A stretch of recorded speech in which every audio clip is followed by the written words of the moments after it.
সম্পূর্ণ সচল একটা বিমানবন্দর এবং রানওয়ে হিসেবে আছে। প্রয়োজন আসছে কারণ এখানে অনেক অর্থনৈতিক কার্যক্রম বৃদ্ধি পাচ্ছে, ভবিষ্যতে আরও পাবে বলে আমার দৃঢ় বিশ্বাস। তো সেই জন্যই আমরা চেষ্টা করছি, আজকে আমরা এসেছি রানওয়ে ইন্সপেকশন করতে।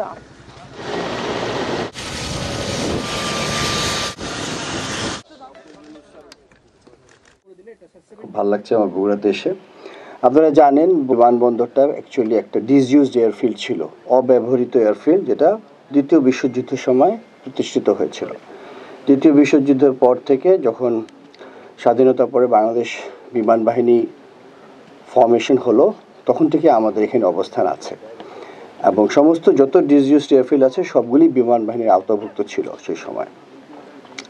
পরবর্তীতে আমরা যখন আস্তে আস্তে এগুলিকে বিভিন্নভাবে ব্যবহার করার চেষ্টা করেছিলাম এবং অভ্যন্তরীণ রুটে আমাদের যখন নিজস্ব দেশের যোগাযোগ ব্যবস্থা খুবই দুর্বল ছিল, এখান থেকে ঢাকা থেকে বগুড়া আসতে ব্রিজের আগে যেভাবে আসতে হতো অনেক সময়, তখন এই জায়গাগুলি খুব ইম্পর্টেন্ট ছিল যাতে এয়ার কানেক্টিভিটি থাকে। পরবর্তীতে এখানে আমরা স্টল বন্দর নির্মাণ করা হয়েছিল এবং বেশ কিছুদিন আমাদের বিমানের তখন যে প্লেনটা ছিল এটিআর, সেই এটিআর বিমানটা এখানে এই স্বল্প দৈর্ঘ্য রানওয়েতে অপারেট করতে পারত। এবং পরবর্তীতে যখন সেটাও বন্ধ হয়ে গেল, সেতু নির্মাণ হওয়ার পরে যমুনা সেতু, তখন এটা বিমান বাহিনী আমরা আমাদের নিজস্ব প্রয়োজনে ব্যবহার করে আসছি এবং সিভিল এভিয়েশনের সাথে আমাদের একটা চুক্তি হয়েছে, এমওইউ হয়েছে, সেই এমওইউর মাধ্যমে আমরা ব্যবহার করছি। বাংলাদেশের যতগুলি ঘাঁটি বিমান বাহিনীর আছে বেশিরভাগই আমরা যৌথ ব্যবহার করি। তো যৌথ ব্যবহার করতে কোনো সমস্যা নাই, যেহেতু আমাদের দেশ ছোট এবং রিসোর্সেস কম, আমরা এভাবেই করাটাই আমাদের সাশ্রয়ী হবে।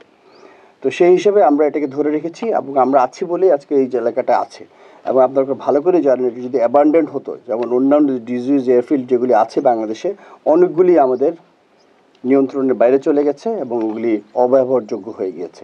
বাট এটা এখনও আল্লাহর রহমতে এটা সম্পূর্ণ সচল একটা বিমানবন্দর এবং রানওয়ে হিসেবে আছে। দৈর্ঘ্য ছোট হতে পারে কিন্তু এটার area wise it is holding good. এখন আমরা জানি, আপনারা সবাই বলেছেন, আমরাও শুনেছি যে এই জায়গাটা থেকে একটা বিমানবন্দর হওয়া যায় কি না, সেটা অবশ্যই আমি মনে করি হতেই পারে। প্রয়োজন আসছে কারণ এখানে অনেক অর্থনৈতিক কার্যক্রম বৃদ্ধি পাচ্ছে, ভবিষ্যতে আরও পাবে বলে আমার দৃঢ় বিশ্বাস। এই জায়গাটা সচল করতে হলে এয়ার কানেক্টিভিটির মধ্যে নিয়ে আসা যেতে পারে। তো সেই জন্যই আমরা চেষ্টা করছি, আজকে আমরা এসেছি রানওয়ে ইন্সপেকশন করতে। আমার মোটামুটি জানা আছে, আমি বছরে 1-2 বার করে এখানে আসি বিভিন্ন কারণে। আপনারা এটাও জানেন যে আমাদের একটা রেডার ইউনিট আছে যেটা বগুড়া শহরের ভিতরেই।